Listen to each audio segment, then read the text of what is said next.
What's up, guys? I've got Beth McKinley here from Noblesville, Indiana. That's Greater Indy, right? Yes, that's right. Awesome. North of Indy. So you've got a small team, and you said that you focus on relationships. So when it comes to your business there, what does focusing on relationships mean? What do you do as an agent for the people that you know?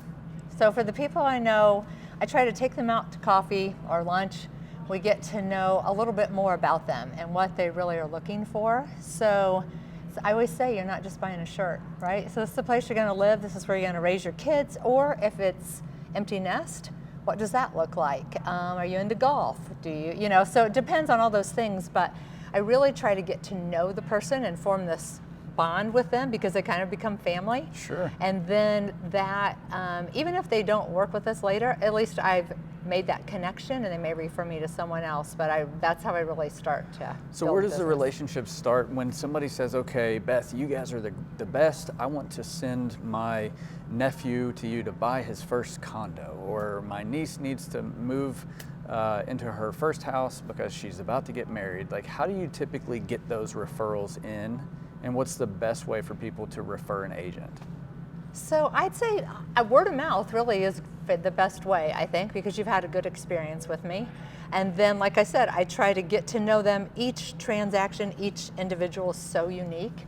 And so really try to get kind of the why behind the why. Like sometimes there's a little bit more going on, and especially if it's a couple, boy, they might have two different ideas of what they're looking for. Sure. So we have to kind of hone that down to, does the basement matter? Does the outdoor garage matter? Does that, so, and try to see kind of who's driving that. Yeah. Right? And the other thing that you mentioned to me is that you're dual career, right? Correct. You're working in another business that you're passionate about. So how do you balance being in a dual career position? Oh, some days that's hard. So I've course. been a dental hygienist for 33 years, and I say all the time, it's very similar, and that in both careers I'm helping people, and I spend most of my time calming people down. Okay, so similar to real estate. Very right? similar. Okay. Like in the dental chair, people are stressed out, and they're very stressed when they're buying or selling a home. So you spend so much time just calming them down, answering their questions, being available. So it's really funny. So I said I'd never have an Apple Watch, but I hide the restroom sometimes so I can take the phone call. I really like to be available. I don't sit around. You're not going to wait 2 or 3 hours to hear from me. I never thought about how, as a dental hygienist, setting expectations with your hygiene clients versus your real estate clients, just being able to calm them down, tell them what's next, and so that way they trust you, right? Because somebody's really got to trust you to have those sharp tools in their mouth. They got to trust you with their home purchase. It's really true, yeah, and it's it's in the top 5 most stressful events of your life. And same with going to the dentist. So many people are fearful of the dentist. So if I can calm, a lot of times, like, you're not supposed to touch people anymore, but I will touch my clients in the chair. Same thing when I meet with people. If I can do anything to calm them down and make it a positive experience. Here's a question that I'm wondering too, since you're dual career, right? One of my favorite books is The 4-Hour Workweek. I don't know if you've had a chance to read that yet. I have not read it. But if you only had 30 minutes a day to focus on building your real estate business, what would you spend the 30 minutes doing?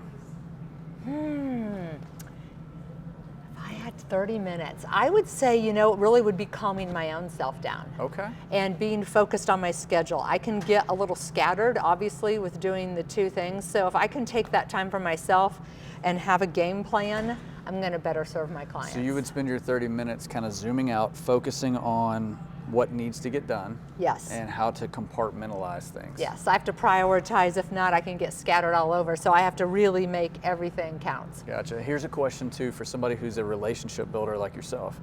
If you had only $500 to spend on your real estate business every month, what would you spend your $500 on? Ooh, that's a good question. If I only had $500. Because I find that relationship builders spend their money different than people who are transactional.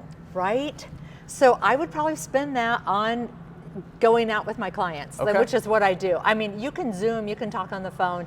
I'm a hugger, I'm a toucher, I'm a crier. You like to get face-to-face with people? I'm face-to-face with people, so I would probably spend that $500 taking them out for coffee, taking them out for lunch, and spending that time one-on-one. Awesome. And how long have you been selling real estate? Just over a year. Just over a year. So you just finished 12 months in real estate. What advice would you give an agent who's starting out right now? Do not fear it. Is embrace it. Like everybody say, oh, the market's horrible. oh, you can't do this. Oh, you're too old. I laugh that I'm not, like just look around this conference. Like, no offense, I'm not 25 with blonde hair and all that, but what I can give you is the real deal. So I say that all the time is, I'm here for you. I'm going to be incredibly honest. I'm not going to try to talk you into something that I don't think you're happy in. I always tell people, what does it look like when you drink your coffee? What does it look like if your grandkids come over or if your kids are going to play in the backyard? At the end of the day, I don't want to just sell you a house. I want you someplace where you're very happy, and then you'll tell your friends. Awesome. You heard it right here from Beth McKinley, Noblesville, Indiana, but greater Indy, more generally, That's right? right. If you're looking for a house in that area, give her a call. She's a great agent, and she's the newest member of the Real Estate Momentum podcast.